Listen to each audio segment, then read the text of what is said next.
नमस्कार। किसी शायर ने बहुत सही बात कही कि कहीं दीवारों के चर्चे कहीं मीनारों के, कहीं दीवारों के चर्चे कहीं मीनारों के, कभी तारीफ के जुमले इधर नहीं आते। हम तो बुनियाद के पत्थर है कई सदियों से, और बुनियाद के पत्थर नजर नहीं आते। आज मैं ऐसे ही कुछ बुनियाद के पत्थरों की बात आपसे करने जा रही हूँ। ये वो हैं जिन पर हमारा ध्यान अक्सर तभी जाता है जब तिरंगे में लिपटे शहीद सैनिक के साथ हमें ये खड़ी हुई नजर आती हैं। जो पंक्तियाँ आज मैं आपको सुनाने जा रही हूँ, इनका सृजन तब हुआ था जब मैं एक इवेंट को एंकर कर रही थी जहाँ पे वॉर विडोज, वीर नारियों को सम्मानित किया जा रहा था।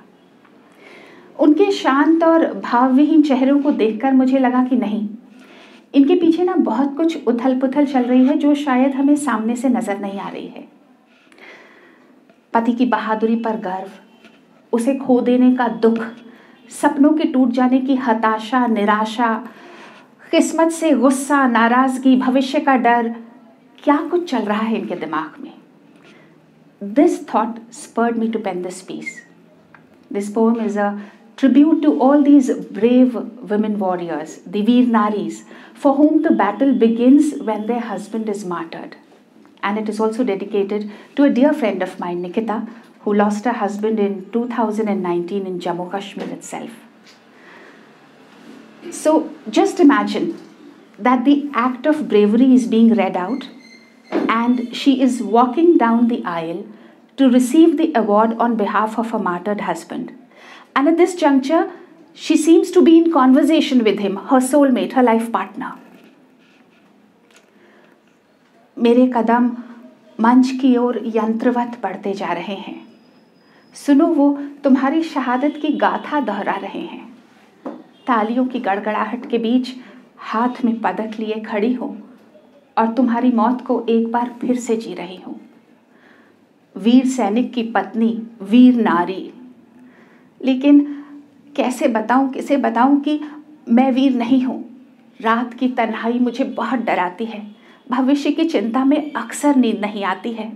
आटा दाल चावल की महंगाई, बच्चों की परवरिश, पढ़ाई, बूढ़ी दमियल माँ की दवाई, सब कैसे होगा। क्या तुम सचमुच अब कभी वापस नहीं आओगे? अपने बच्चों का जन्मदिन अब कभी नहीं मनाओगे? तुम्हारे फोन, तुम्हारे खत, तुम्हारे आने का इंतजार, वो प्यार भरी बातें, नोक झोंक, वो कभी होने वाली मीठी सी तकरार, क्या सब खत्म हो गया है? कभी कभी लगता है कि ये सब एक भयानक सपना है। आँख खुलेगी ना तो सब कुछ पहले जैसा होगा। तुम अगले ही महीने छुट्टी पर आओगे और अपने यूनिट के शहर के किस्से सुनाओगे। सुन सकते हो तो बताओ ना, क्या करूं मैं इस पदक और इस प्रमाण पत्र का? तुम्हारे ना होने का प्रमाण है ये। मेरे सीने को भेदते सच के जहरीले बाण है ये। तुम होते ना तो इन सब के कुछ और ही मायने होते हैं। तुम्हारे बिना इनका क्या मूल्य है? तुम्हारी मौत कीमती, हमारा जीवन तुल्य। यह सबको तुम्हारे बलिदान पर नतमस्तक देखकर बहुत गर्व हो रहा है, लेकिन साथ में दुख का उठ रहा है तूफान। अंतर्मन में विचलित विचारों का आ रहा है उफान। जंग की जीत में भी हार है। युद्ध तो केवल मौत का व्यापार है, फिर क्यों लड़ते हैं हम? खैर, अब तो मन को समझाना होगा। तुम्हें खोकर अब अपने आप को पाना होगा, और इसमें ये पदक तुम्हारी कुर्बानी की निशानी मुझे साहस देगी। लेकिन इस पल तो बहुत डर लग रहा है। कैसे कटेगा जीवन? बच्चों का बचपन यौवन होगा, उनका फिर अपना ही जीवन होगा। जीवन के पतझड़ में जब अकेलापन काटेगा, बुढ़ापे का दुख दर्द तब कौन बांटेगा? मुझे ना पैसे की भूख है, ना यश की प्यास। जरूरी है तो बस तुम्हारे साथ होने का एहसास। तुम्हें याद है जब तुम्हें जरा सी खरोच लग जाती थी तो कितना घबरा जाती थी मैं, और अब सोच कर कसमसा कर रह जाती हूँ कि जब वो गोली लगी तो क्या तड़पे थे? तो क्या हमारा ख्याल आया था? क्या तुम्हें इतना भी वक्त मिल पाया था?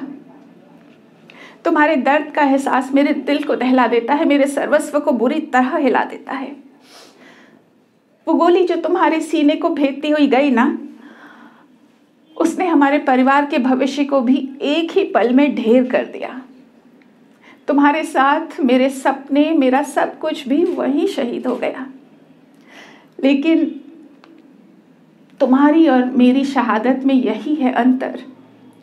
तुम्हारे लिए युद्ध समाप्त, मेरा जीवन संग्राम निरंतर निरंतर निरंतर।